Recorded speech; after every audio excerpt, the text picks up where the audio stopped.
Action! Balita!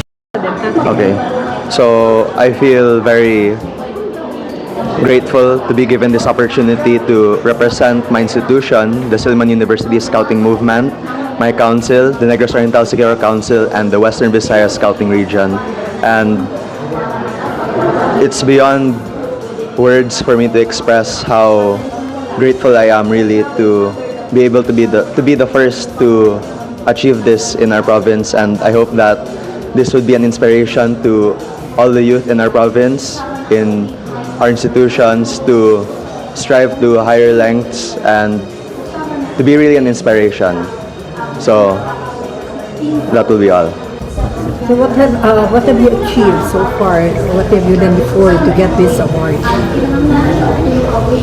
As one of the requirements to achieve this award would be to be an active member of the Boy Scouts of the Philippines, to be at least the rank, to be in at least the rank of Venture or Eagle Scout, and to really commit to a lot of community projects and serving the people around me. So for the past 2 years, that's what I have committed myself in, balancing it with academics to make sure that I become a well-rounded person.